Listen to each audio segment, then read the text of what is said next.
Welcome to the Dr. Felder Online One podcast. I am your host and creator, Miranda Felder. Today we're talking about music and mental health. So I have two great, amazing artists with me today, but you know I'm a big believer in not telling other people's stories, so I will let them introduce themselves. I'm gonna start here on my right-hand side. Introduce yourself. Tell the people who you are. Hi guys, I'm Jamara Taylor. I'm from Harlem, the Bronx, so I just say I'm from Uptown, and I have an EP out called Uptown Girl. I've been making music for about 2 years now, and yeah, I'm excited to be here. Oh, thank you. And to my left. What's up, what's up, what's up? You already know what it is, man. It's La Millie, aka the Big Hazii, man. Live from Brooklyn, Bed-Stuy to be exact, man. All right. So I got Miss Taylor and I got the Hazii in the building. I love this. And I'm so grateful to have you guys on the platform. When I thought Appreciate it, about man. like music and just mental health, y'all both came to mind. Like a lot of my patients and a lot of people I see, they believe in like listening to like music therapy and going to Mhm. music to like kind of cope with their mental health. And I know like what we're gonna jump into, like La, you had one of the biggest hits during the summer. Jamara, you put out your EP, and a lot of women were like bumping it in their cars. It was on the radio, it was in rotation. So I thought it was only right if I'm talking about music to invite you guys. So basically, I just want to give a people like a snapshot of who you guys are. So I want to give you guys a chance. I guess starting with you, La. Okay. Tell the people like about you. Like, how did you get into music? Where did that love start?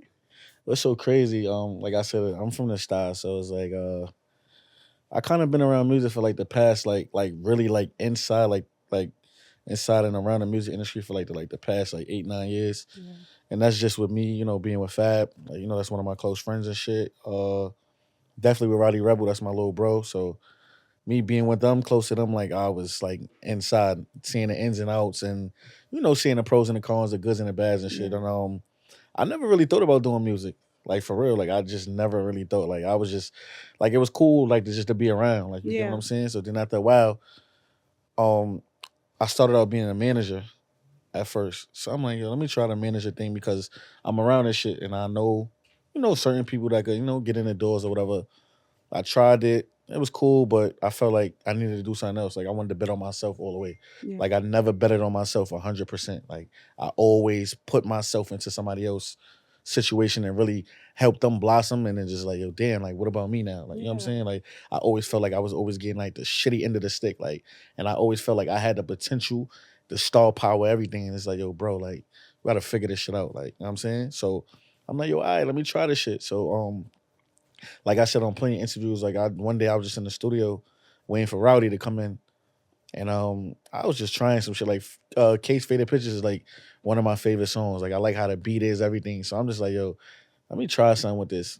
So I was in there, like I was trying shit, and it wasn't like I had the words, but I really ain't know how to really like flow on it. I ain't really know what to do. You feel me? But I had the words with it. You feel me? Like cruising down Biscayne, left wrist on plain Jane, bad little. Like now I got it now, but in the beginning, like when the beat, like I ain't really know what to. Right, Like, you know what I'm right. saying? Rowdy came in, he like, yo, bro, get this shit off.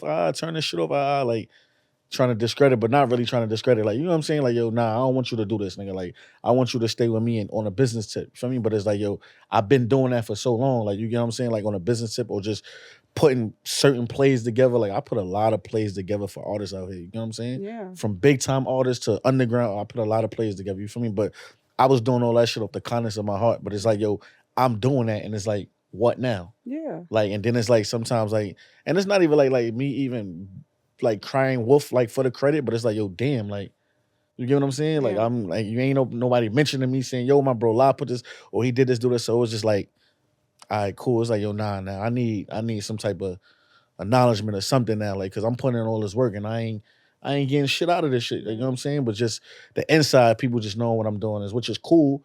That's fine as hell. But it's like, now it's like I'm doing big time work where financially, like, it wasn't making sense to me. Yeah. Like, you get what I'm saying? Like, I'm Yeah. still running around trying to figure it out, still doing bullshit, illegal shit to try to figure it out. And it's like, yo, why I'm doing that when I'm doing big time plays with big time millionaires and other shit. So it's like, yo, nah, boom, fuck that. So, like I said, I'm in the studio with Rowdy. I'm like, yo, he said that, like, yo, what you doing? I'm like, this nigga trying to discourage me, but really wasn't. So I'm like, yo, I know what it is. I got to do this shit by myself. I'm going to come to the studio back one day by myself. Mm. I came back by myself. I kind of was getting it, but I really wasn't getting it. Right. So I went back again.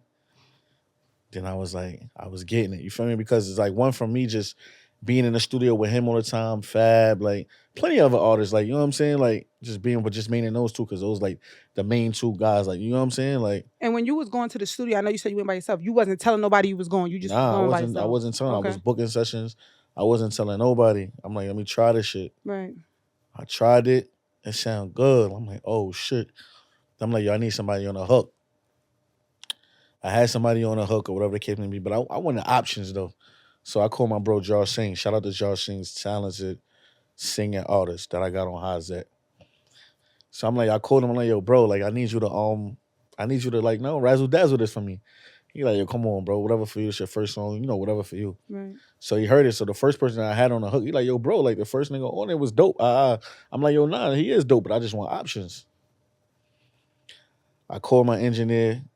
I called an engineer at the time that I was dealing with in the city, this guy named Dilly. Shout out to Dilly. I called him one time, like, yo, bro, I just need a studio for 30 minutes to 45 minutes for my bro to come in and do the hook. He like, I bet. Called Josh. Josh lived all the way uptown in the Bronx. And I'm like, yo, bro, I got the studio for 45. I need you. I need you here. He jumped on a train, met me in the city. That nigga went in there and freestyled that hook. And it was, there you have it. It was Hazii. And it was just like, we gonna get into more later. Yeah, because I bet ain't nobody sleeping on you now. I'm just saying.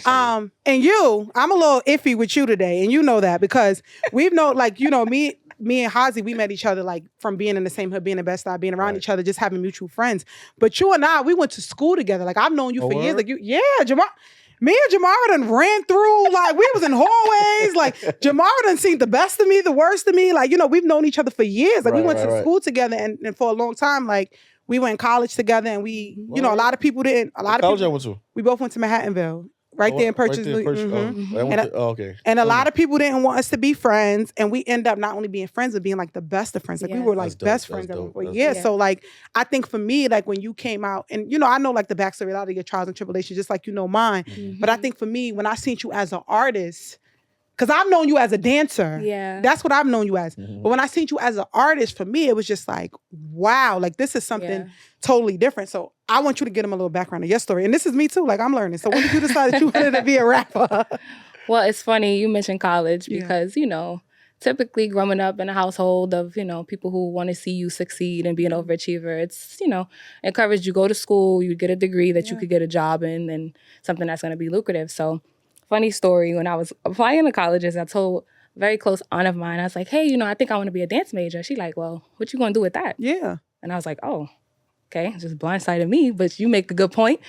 So then I went and I got a management degree instead. But the whole time getting that degree, I'm thinking like, you know, I really want to be an artist. Like, I want to be a performer, but maybe that won't make any money. Maybe I won't be successful. So maybe I should do business. And that's why I did that. But I always minored in dance.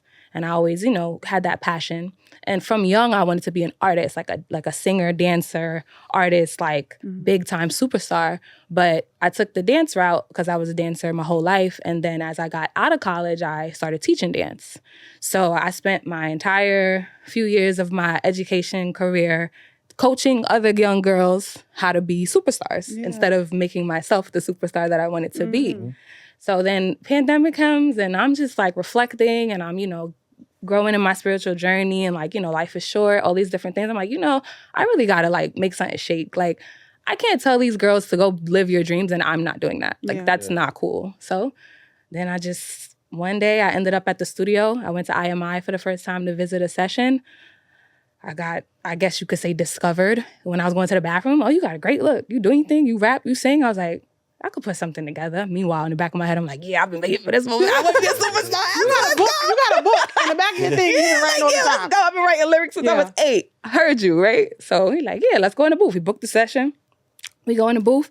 He put on this fire sample that like, it was like Rihanna, Man Down. And I just, for the first time ever, wrote a rap. And I recorded it. He's like, that was really good. And then the artist that I had went to his session, he heard it. He was like, you wrote that? I was like, yeah. And then I just kept writing.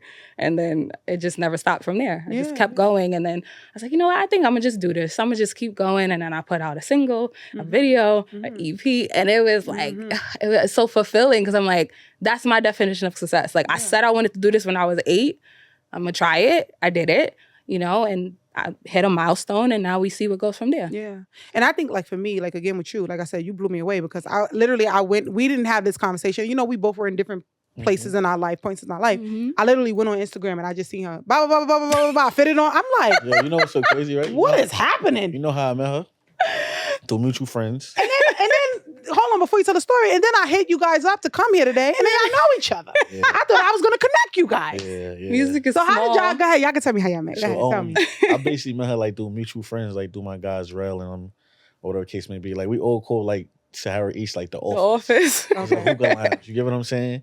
So she came in there, whatever. So pretty girl. Thank you. Right. Like, Okay. oh nah, that's yo, you know she word. So off rip is So like you yo, was thinking like she just a pretty girl with a pretty face. I didn't know she could really rap. yeah, That's what you was I'm just thinking. I like know, a pretty girl, like a nigga like me. You feel me? Like sniper nigga wanna run down on shit. Right, I mean, with you, right. You feel me? So then they're like, yo, you know she rap too. I'm something like word. So I'm like, yo, so she was in there, so they put some shit on, whatever, like her little freestyles. And I'm like, oh, all right. That's dope. You feel me? Like that's kind of like my thing because I rap for the girls. You feel me? Right. So I always feel like it was dope for me to be on a track with a girl, like going back and forth, like rapping that fly shit. So I'm like, oh, I bet.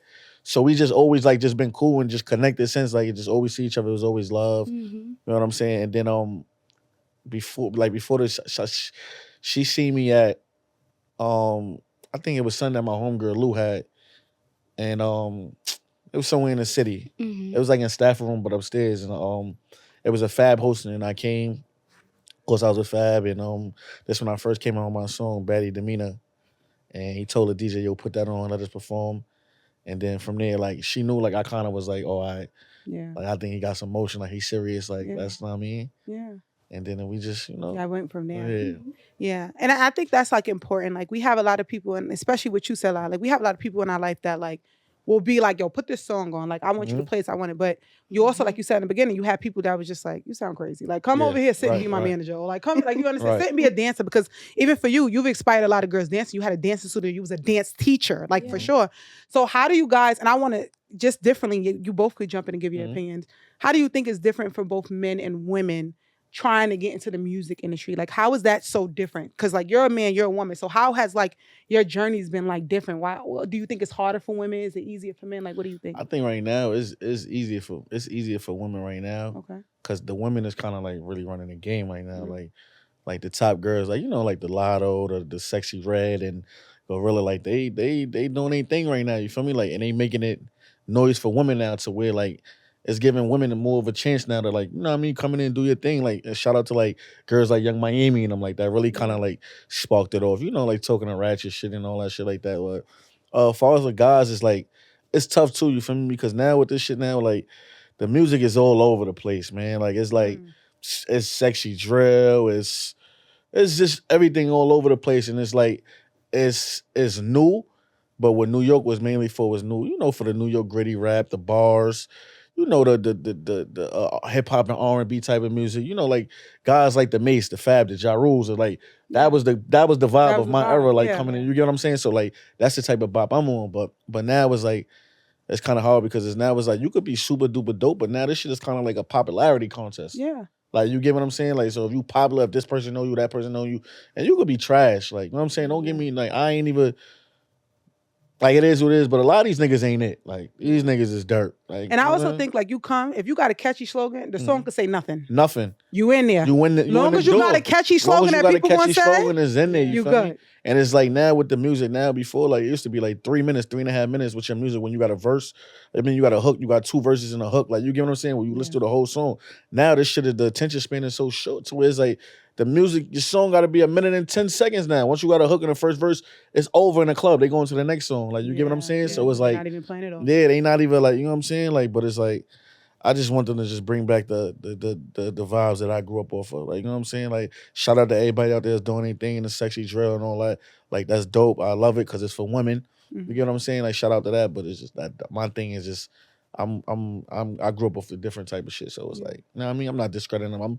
I love it for them. Like, you get what I'm saying? Because it's a young kids, and I love, shout out to Cash or shout out to Bay and all them, you feel me? Because, like, they got their own little movement. Like, you get what I'm saying? So it's like, it's dope for the young kids and shit like that. But, Jamara, do you agree? Do you think it's easier for women in this era now to kind of, like, break into, like, the rap industry and stuff like that? Well, speaking from my personal testimony, I mean, I was going to the bathroom and the guy was like, what you do? Like, Right. I'm gonna open the studio for you right now. I'm like, okay. Like, right. You know, so that's my personal testimony. Yeah, Yeah. I agree. Like, you know, I think aesthetics help. But then when I pushed my pen, it was like, oh shit, nah, she really could spit. Like, Right. people don't know my history. They don't know my background. They ain't know who my father is, no, my parents, nothing. Like, I'm rooted in this. Like, I have like deep roots with music. I'm a walking jukebox. So for me, I feel like that helped me out.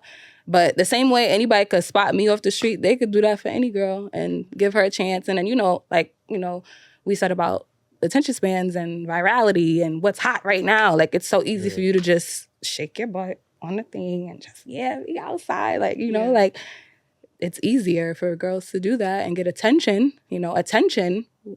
but is it going to be everlasting? Is it going to be classic? Is it going to be lyricism? Right. Is it going to be a real work ethic of an artist? Is it going to really push the culture? Like, I appreciate music like that. So that's kind of why I was motivated to rap even more in that feminine space, because a lot of my peers not my peers, I ain't really like lit like that, but the artists that I was looking at. You lit.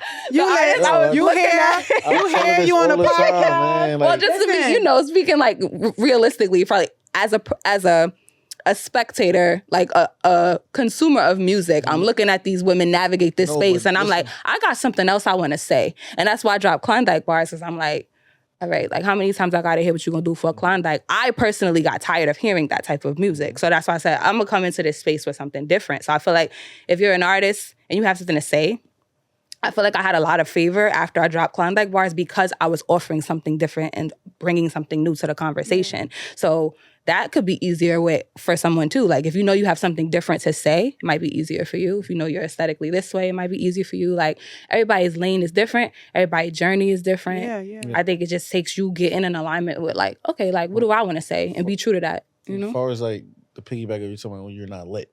No, you are lit. You have fans that you might not know that rock with your music. Yeah. When you look at your streams, I'm pretty sure it's not from the 1,200 people that you know in the world. Like, just from being from New York City, it's from people everywhere else that you don't know. Like, you know what I'm saying? Yeah. So you are lit in your own way. Yeah. And that's how I used to always look at myself. Like, I used to always worry about, Brooklyn. So I'm in there saying, like, Brandon, no disrespect, not fuck Brooklyn, but it's like, it's beyond Brooklyn. Like, you know what I'm saying? Like, I want to go beyond New York. I want to hit, of course, the Jersey, the CT, this, and, like, you get what I'm saying? Like, your hometown is always going to be good to show the love, but we know where we from. We from New York, where it's sad to say, it's a dick riding state. You feel me? They only fuck with you when you hot, when you got motion, and when you slow down, they don't fuck with you until you get hot again. Then they want to fuck with you again. That's like going to a Knicks game. When the Knicks was bad, niggas wasn't going to watch the Knicks. Niggas was going to watch LeBron, Kobe, and them niggas come through. Other than, you know what I'm saying? Now the Knicks lit. Now everything is Knicks. Yeah. Like, you get what I'm saying? So it's just like, that's just New York. That's why I just love Atlanta. And the down south places that embrace their people. Like, you get what I'm saying? And help their people. Like, you know what I'm saying? Like, it's artists out there that's lit artists. Like, for instance, like Young Thug and featuring all these niggas. They'd do a song with their friend that nobody fucking know about in the whole world. Yeah. And then once they come out with their song with them, now everybody tapping into their friend. It's just that one little thing. But let me ask you, do you feel like your friends are not really supportive? Because you have friends in the music industry. Do you feel like in your journey where you are, right? Because to them, you may seem like to them, it may seem like you're starting at the beginning, right? Correct. Like, at the beginning. Correct. Like I said, you had a very hot song for the summer though, right? So you broke through and you're kind of showing people, like, I'm not playing, like, Hazii's here. Mm-hmm. But do you feel like your friends are not supportive? Like, would they jump on a song with you? Would they do stuff like that for you? Or you feel like you're still proving yourself? Me personally, I still like I'm still proving myself. And personally, I wouldn't care if they don't jump on a song or not. You feel me? Because at the end of the day, it's about me. Yeah. It's about what the Hazii got going on, what I'm doing. You feel me? Some of them niggas is established already. So if them niggas want to do it and if they want to help, they would help. Like, you get what I'm saying? So it's like, I'm not saying that they wouldn't help. Like, you know what I'm saying? But, everything is about timing with certain situations. You feel me? So I don't watch that. You get what I'm saying? Okay. Like, do I feel like some niggas could do better or helping or just even just talking to you and talking through certain things and help you do certain things? Yeah, of course.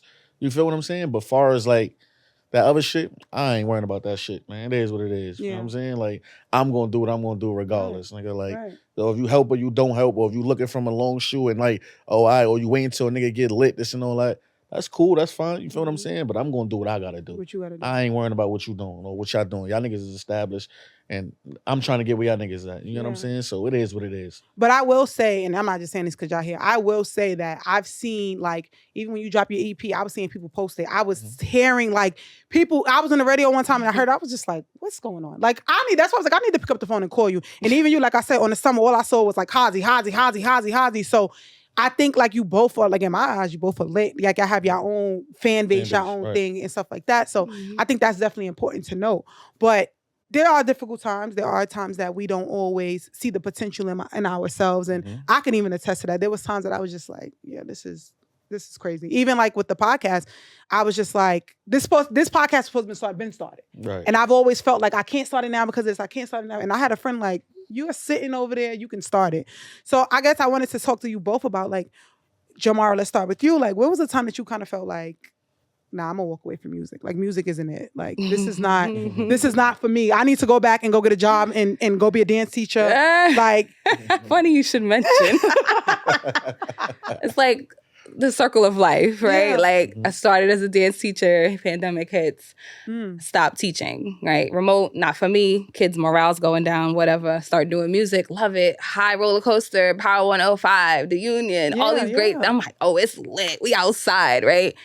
Nobody knows behind the scenes, like, what my personal situation was, that I had motivation for other reasons. But, like, you know, anyway, we get to the high peak of music. Things start to kind of dwindle. That situation I'm dealing with personally kind of affects me even more. yeah. Circumstances change. The high becomes a low. And now I'm like, oh, like, the streams, they're not here. The radio is not here anymore. Like, it was hot when it was hot. And now it's like, okay, so what you going to do with that? Are you going to keep the ball rolling? Or are you going to get in your head and, like, stop yourself? And that's basically what I did.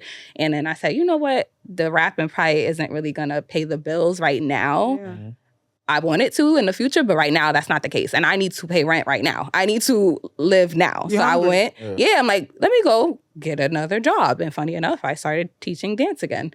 But I don't look at it as a setback because they're in alignment with my mission. Like, my mission for music is to inspire people, specifically girls, to live their best lives and live their dreams. And I'm like, what better way to do that than my bread and butter as a dance teacher? I could do that in my sleep. So I could get a bag, right? Now I got leverage, because if somebody like, oh, we want to sign you, okay, you got to match my salary and give me benefits, kind of thing. Like, it put me in a better mindset of, like, yes, you have these aspirations. Yes, you want to be a superstar. But right now, you need to be able to survive, because you can't thrive and you can't be a creative in survival mode. And I tried it, and I released my entire EP sleeping on my aunt's couch, right? You wouldn't know that, but, like, I was out here working. All these interviews, I was hosting parties, I was sleeping on my aunt's couch. After a while, it becomes like, girl, this couch is getting real old. Yeah. You ain't get signed by now. You better figure it out. But that's literally you talking about the sacrifice. Yeah. Like, the sacrifice sound amazing. And it starts to take a toll on your mental health. I'm like, nah, this isn't it. And my higher self, the girl who I know I can be, she don't sleep on the couch. So you need to figure it out. Right. And I figured it out. And I'm a teacher now to this day. But I'm still going to pursue music. There's balance. You can have everything you need. You can have your basic needs met, and you can know when it's time to pivot. Like, I think that's really important as an artist. Like, you have to know when to pivot. You have to know when to take care of yourself. Because if you don't take care of yourself, how can I be consistent as an artist? Yeah. How can I show up for my fans if I don't have a pot to piss in? Right. Like, you got to get right. So. You give me Honey vibes, like the music Honey, the video. I just made the students watch that. You give me Honey vibes. Like, remember how she was helping the little kids and then she was in all these big movies? You give me Honey vibes. That's what I aspire to be. Honey Daniels, that's what I want. A dance studio, inspire the youth, and then she be getting a few music videos here and there. That's what I want, literally. So I love that. No, I get that. What about you, Lai? What about a low moment for you when you feel like music ain't it? Before I answer this question, I want to shout out my brother King Streets. He's like, like a dope artist that's out right now that's lit. He signed with, under Jim Jones, and he got this shit rolling. And he lit. Like, he doing this thing right now. Okay. And he told me this shit. He like, yo, bro, when I first told him I'm about to start rapping, shit's lit. He like, yo, bro, it's going to be highs and lows with this shit, bro. Very highs and lows. Trust me, bro. When it's lit and it's motion, everybody can be on your body. Lie this, all the good thing and bad. He said, when shit start getting low, you're going to start seeing the bullshit. You're going to start seeing artists saying that they want to do a record with you. Then they start ducking you. They do a record with you. Then it's time for the video. They don't do the video.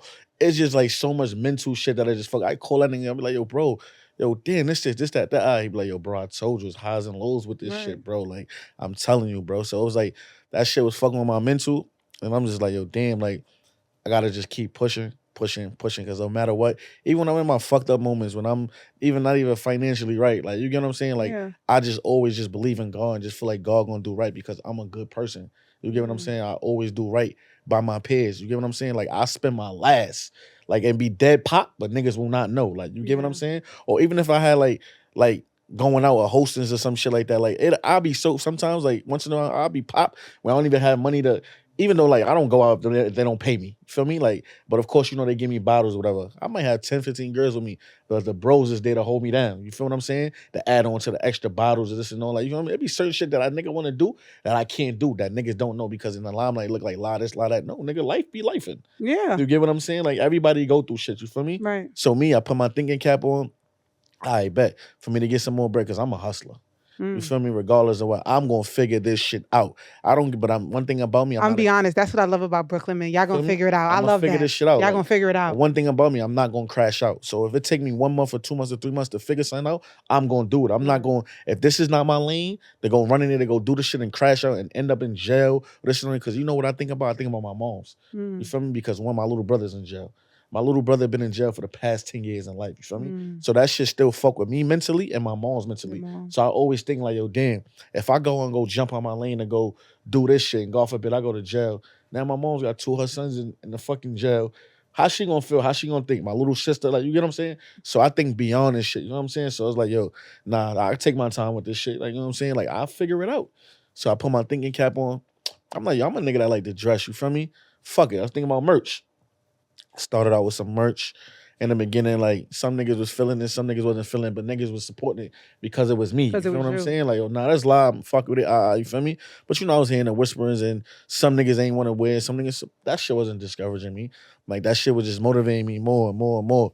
Then I just started coming out with more ideas of with certain shit the merch to do. Like, and then now, like, niggas just fuck with it. Niggas just blowing my phone up. Yo, cursing me out because I'm not giving them merch. But before it went to quietness, like, yo, nah, yeah, let me get that, or let me free. So now niggas just cursing me out. Yo, bro, want my merch? I need my merch. I want to wear merch. Let's just give it to her free. But it's for certain niggas that I know that's gonna make sense for me to give my merch to for free. You get what I'm saying? So well, real quick, let me curse you out in public because you didn't bring us anything today. Yeah, and I curse you out before the camera. So I want to make sure I do it in public too so they see. You didn't bring me anything today. Yeah, I apologize. I was rushing. I owe y'all. You feel what I'm saying?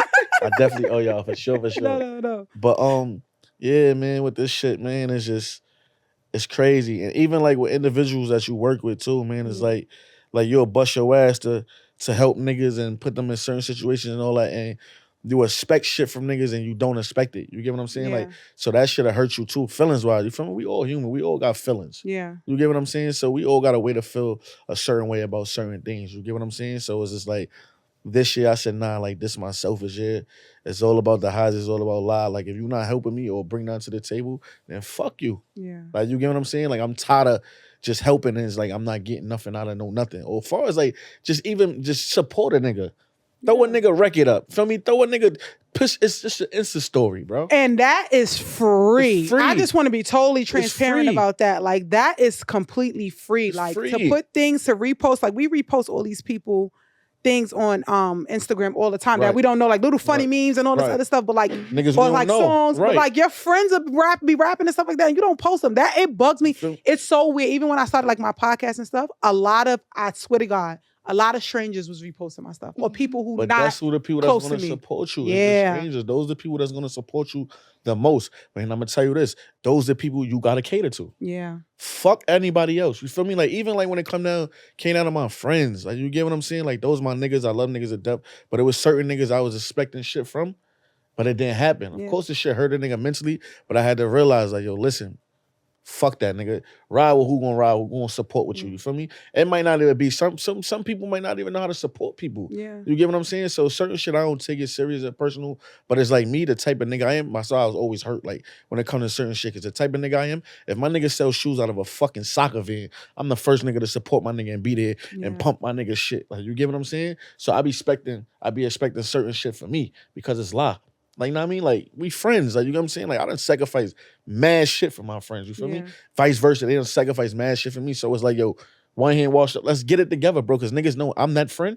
If I get on today or tomorrow, everybody will be taken care of, nigga. That's supposed to be taken care of. You get what I'm saying? So like, come on, like we got to get this shit together. But yeah, that was part of the lows, and like. But I also want to say I think it's hard sometimes because we're living let's be realistic, we're living in a tough time. Like right now, I tell people all the time, even people with kids, I'm petrified for them. Yeah. Like, and we're living in a tough time now. Like, and everybody's going through something. Everybody. Like I tell people all the time, and I had to check myself. Not to cut you off, the piggyback what I was saying about when it comes to me and my niggas, I don't give a fuck about financially wise. Yeah. I be wanting my niggas just there. Yeah.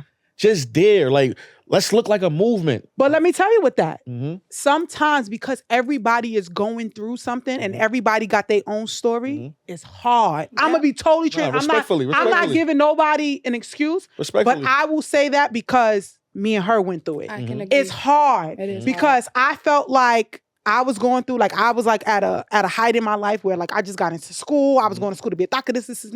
And this is the person I would call Jamara before sometimes some of my family. Right. And she was going through her own stuff. And I felt like she wasn't there or like she wasn't right next to me. Right. But then as time went on, I had to check myself like, Berenda, she was going through her own stuff. And I know like some of the personal stuff she was going through. It's hard to be there for somebody when you're at a high and I'm at a low. Right. Like mental health is so real. You get what I'm saying? It's so real to the point that's like, if I'm depressed, I can't be there for Hazii. No. Like I want to, but I can't be there. And I used to be like, well, then you're a hater. Like that's how I used to feel. But I had to check myself. And you gotta give people grace. Again, you gotta check yourself. But once again, we family. We can explain. We could talk to each other. It's Don't hard. let nobody. But I wouldn't want you to feel no way about me. If I love you so much, I explain it to yo, bro. Right now, such and such. Yo, I can't. Yo, I want to be there. But we talk about everything under the sun. Again, especially who you are, your reputation, and how the world see you. It's hard. Even for me, I'm gonna be totally, and I'm a whole damn, about to be a psychologist. Right. It's hard for me to say, friend, right now I'm not okay. Yeah, I'm the same. It's hard, especially because I'm the strong friend.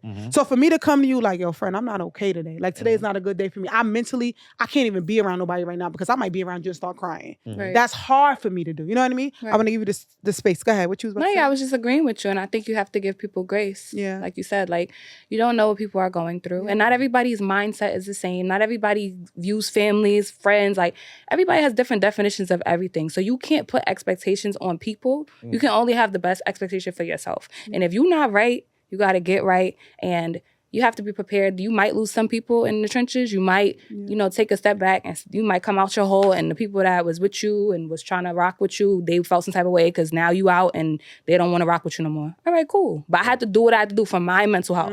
It's called my mental health. It's not, it has nothing to do. You got a friend. Yeah, exactly. Like you got to have grace. You got to have respect because people are going through some crazy stuff. No, like for sure. And I also think it's hard, like when you're trying to achieve a goal sometimes, it's hard to be all of these things. And like I said, throughout time, I had to sit and check myself just from learning. I was just like, bro, we're both going through things that we can't be. Me and Jamara, you would never see her without me without her. Never. If it was a party, we was together. If it was a brunch, we was together. If it was dinner, we was together. It was times she used to come and just lay on the couch with me, like, chilling at my crib, or I used to be uptown with her. But I think as time went on and I really got to understand like mental health and why it was so important, I was just like, I love her, she loves me. Yeah. And like now we're both in a space where we understand each other emotionally, and now we're coming back together. Like, you get what I'm saying? Like, we're coming back together. We're loving on each other. That's dope. Even now, like when I thought about doing this episode, I was like, I don't know if I should even hit them up. No, only because like, I'm starting out. Y'all could go be on any podcast in the world and y'all decide to come here and be with me. That's different. It's like you said, it's some people that will look at me and be like, girl, you just starting out. I'm good. Call me when. But then if I let me go have somebody popping on Jaru or something, they're gonna be calling me up. Can it be? We cool. I can't get an episode. I can't get an episode. But I wanna love on my people now. And like I said, I'm gonna give you the space and I'm gonna show you that I'm here to love on you. Correct. And then if you are receptive to my love, I'm cool with that. Right. And if you're not, then that's fine too. No, it's a fact, for sure. You know what I mean? For sure. I also think we're talking about like mental health, and we all go through things, depression, like we all been like depressed, anxiety, sadness. Yeah. How do you guys cope with your mental health? Like, what are some things that you guys do? Me, when like I'm really going through it, like my mental health, like I'm a person that I feel like I don't like talk about my problems like all the time to a lot of people. So sometimes I just feel like I'm a survivor, and I just figure shit out on myself. Like I don't even be talking to my moms, and I love my moms. Like my moms is the most person that's the most understandable person.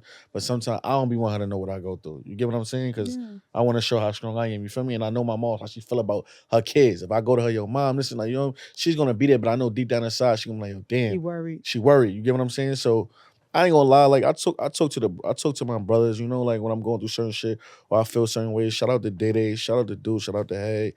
Shout out to, Kev, Jump, I mean, Dot, those my bros, like certain niggas, certain friends you talk to for certain different shit. Yeah. Like, you get what I'm saying? So it's like, when I feel ways with certain shit, I just talk to the bros, or I just feel like when I'm at my lowest, like, I just explain myself and them niggas keep it real with me. They give me the real. Right. You know what I mean? And then most importantly, like, it's always positive energy. Like, especially like, from like Day and Do and Head, like, you know what I mean? It's positive energy, like, when I talk to them about certain shit, you know what I'm saying? Like, don't worry about it, Duke. Like, we gonna get right. We gonna get it. Like, you know what I'm saying? Like, shit that I need to, to hear to uplift my spirits again. Like, you know what I'm saying? So it's that's like important. Yeah, Friends, having friends. Friends is very important. Like, you know what I'm saying? Like, fuck niggas, you be like, yo, nah, that's the bro. I'm high on brothers. Like, you know what I'm saying? Like, if I call you my brother and I tell you I love you, nigga, that's for real. Yeah. I take friendship shit very serious. So when you do foul shit to me that I wouldn't do, that shit hurts me.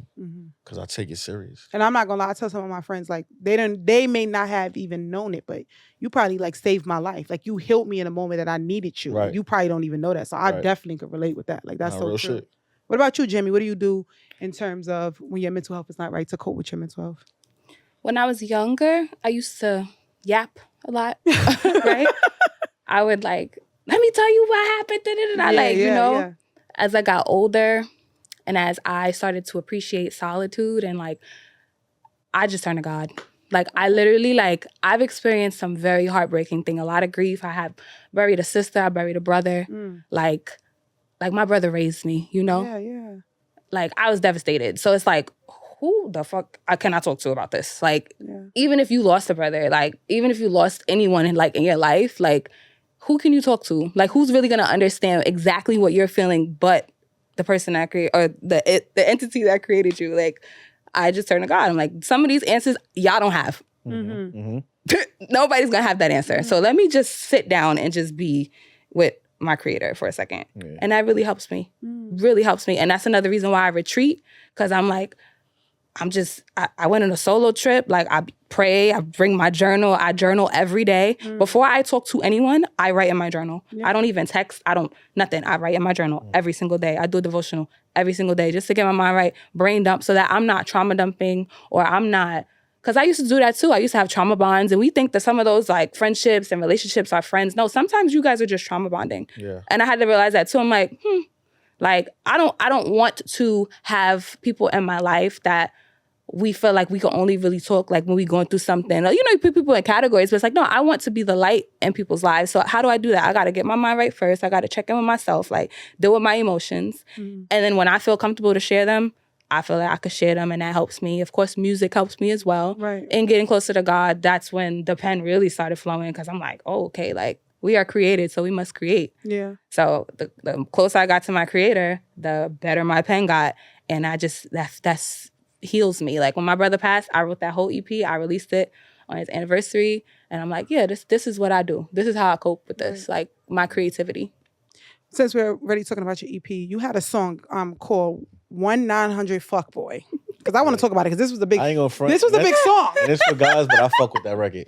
I'm just saying, this was a big song. So with your EP and your music, because I listened, and like I said, everybody was all over social media. Girls was in the cars, they was bumping it, they was playing. And I was like, wait a minute, what's happening? Who's this? And I seen your sex appeal. Like, you've always been sexy. I've always thought you was bomb. Like, you give that, but I seen your sex appeal in this EP. I seen you dress sexy. I seen confidence. I seen somebody who, like, couldn't be messed with. What do you want other people who listen to your music as a form of music therapy? What do you want them to feel when they're hearing your music? Like, what you say you want to inspire women. Like, what do you want women to feel when they hear your music? I want to be a testimony of somebody that went through what you're probably on the borderline of going through, to try to help you not have to deal with that. Like, I want to be a voice of reason for people. Like, I'm giving you the game. And 1-900, I'm literally telling you, I'm not even talking about the guys. I'm just talking about, as a woman, how should you show up in a situation to not get zoed by a fuckboy? you shouldn't even be attracting a fuckboy. Let's start there. Right. And that goes even deeper. Like, okay, well, what work do I have to do on myself? Because clearly, you know, bugs come wherever. Roaches gonna roach, right? They don't, right? You could be clean and pristine, and they still fuck up, right? Listen, we've been there where a man will leave you, your mental health will be terrible, child. Right. You can't even drink water because you're like, oh my God. Right. But you can't control that. But you can show up in a way that's like, okay, at least I know I put my best foot forward to not get zoned. Like, that's what I want to inspire girls to feel like, no, I love myself first. Yeah. And I had to go through a season of having low self-esteem, having low self-worth to then be able to speak on the other side. Like, on the other side, this is what it is. And I'm literally in the middle of that transition right now. Like, I'm not perfect. Nobody's ever going to be their greatest self. Like, that's what life is. We're working towards that. So while I'm working towards that, I want to share that. We could do it together. I can help you. You can help me. You give me resources. I give you resources. And we just become better together. And we just, no more fuckboys. Like, just until there's a world I'm of so just... proud of you. I'm so proud of you because you're such a different woman. What's I'm your so meaning proud of of you. fuckboy though? Huh? What's your meaning of fuckboy? Look at Lie. Always got to stir the pot. This is a very layered question. He always got to stir the pot. I'm just trying to figure it out for the niggas, man. Break it down for us real quick. It's crazy because people ask me this all the time, and I'm like, you wrote the song. Tell us. Come on, real quick. I think that the definition of a fuckboy is someone who will do anything and everything to have sex with you. Yeah. He will either gaslight you, he'll love bomb you. Oh my God. He'll promise you this all some these psychology things words. and my love, all of this bullshit. And it's like your end goal was just always lust. You know you don't want to be here. But of course, you know, obviously we know guys, if they're attracted, that's usually like the end goal. Right. But like, don't be manipulating women and all of that stuff to get it. And I've seen it happen in real time. I've seen girls experience. I wrote Gallus freestyle. It went viral on TikTok. The girls in the comments like, oh my God, that's what love bombing is, or that's what gaslighting is. Like, I said it, and they resonated, and it's like, no, girls are really going through these words and don't know the definition of them. You know that. No, true. You know that. That's an actual. Then everybody says gaslighting. I'm like, what is it? What do you mean? Right. Give it to me, because if you're gonna use it, you better know divine it. Right. But I definitely think that Chem Music did that. So I just want to switch over here because you had the biggest single of the summer. I'm gonna keep saying that because your song was every time I opened my Instagram, everywhere I was in parties, it was like I was just like La Millie is everywhere. So what do you? That's a blessing, man. Nah, it is. That's a blessing. It really is because you really was like all over the place, and people are still bumping that song. And then especially from me, like just first started, like I only been rapping for a year and a half. Yeah. So it was a blessing, you know, like that's every God blessing, like, you know, growing up to where it's like you hear yourself on the radio and just certain shit, like hear yourself on Hot 97, Power 5 is like, damn, like, you know what I'm saying? It's a big thing. Like, you know, it might be little to certain people, but it's a big thing. And plus I just started rapping. So it was like, yo, nah, that shit dope. And then just get the reaction. And it's like, and being that you said, like, it was a big record, it was just like, one of my the biggest moment for me so far with that record is Coney Island Art Wall. Yes. 4-1 brought me out. Shout out to 4-1. Shout out to my big dogs, my family. Shout out to Vaughn. You know, shout out to shout out to the Roros. Yeah. Shout out to Touch. Shout out to Preem. Shout out to the family. So you have these people, these fans, because that's what you have. You have these fans now. They're listening to you. When they hear your music and your upcoming stuff, what do you want them to feel? How do you want? I want them to feel good. Yeah. Like, you know what I'm saying? Like, I want them to feel good. I want them to dance. I want them to, I want them to think about good times. Now, you get what I'm saying? Even when I had like Hazii, like I rap for the ladies. You feel me? I rap for the girls. So it's like I'm a respectable guy. Yeah. So I want to talk about love. Let's have fun with the girls. Like, you get what I'm saying? Like, I love that. Even with Baddies and Mina, like, it's just like I'm talking about girls. You know what I came for? Bad bitches on the stage floor, bad women so it's paid. Like, you know what I mean? Taking care of the girls, having fun, catering to the girls. You get what I'm saying? So it's like, even like now, I got my new freestyle single called Trippin'. That's all over the place. People making dances. They making dances to it and everything already. I'm already on it. I got it, but it's pertaining to the girls. Like, Yeah. You know what I'm saying? So it's like, that's what I want people to think about, man. Like, I'm trying to go to the Mace route, the Ja Rule route, the Fab route. Like, that's for the ladies, man. Yeah. All that shoot 'em up, bang bang shit. Yeah, and as soon as I see you put out a single like that, I'm gonna call your phone, and I'm not playing. I would never. We have a segment on the Dr. Felder on Line 1 podcast where we do Dear Younger Self. So on this part of the podcast is where you look into the camera, and this is just a part where you tell your younger self something that you know now that you would want your younger self to know. So you'll start it off with Dear Younger Self and whatever you want to tell your younger self. So Hazii, look into the camera and you'll start. Are you okay? He wants you to Ladies first. Oh, He wants you to start. So put me Jamie, come the on. spot. Dear younger self, let's go. Okay. Dear younger self, Mm-hmm. it doesn't have to be perfect. Just do it. Like, get out of your head. You're beautiful. You are worthy. You don't need anybody's validation. Just do it now. Like, it don't have to be perfect. Just do it. Okay, I love that. Hazii, come on. Dear younger La. Nah, but first and foremost, man, bet on yourself, man. It's one thing you got to do. Bet on yourself. Have the most confidence in the world. Don't care what nobody say or what nobody think. Cause I used to worry about, damn, if I do this, I wonder what this person gonna say. I wonder what they gonna think. It don't even matter. It's what make you feel happy, what make you feel good. So always bet on yourself, man. No matter what, man. And always have the utmost confidence in the world. And trust me, that's gonna get you a long way. Wow. I love that. I want to thank you both for coming here today. This was really a great podcast. I really appreciate you guys. Like I said, I was scared to kind of hit y'all up to get this episode going. But you guys are here and y'all are contributing to making my dream come true. And I think that you don't even know how much I really, really appreciate it. I can't wait for everybody to see it. I can't wait for the podcast launch. Both parties going to be there. Yeah, for sure. And we're going to make sure we put them songs in rotation. I already told my DJ we got to get those going on rotation. But thank you guys for tuning in to the Dr. Felder Online One podcast. Make sure you like, follow, and subscribe. And check out the comments for all extra resources about mental health. And we're out. Thank you. Thank you, guys. That was so good. That was dope. And you were so worried about one. Yeah. Nervous or what? How did we do That was great. Great on time. Okay. That's perfect. Yay. Oh, you did so good. Let me give you a hug, child. You had me worried when you called. I was stressed. Oh, you did so well. Thank Lara, you. you did well. This is your thing. I'm just having you Come time. on, man. But next time, you come, you bring some merch. I'm crying. You gotta bring me something. I got you.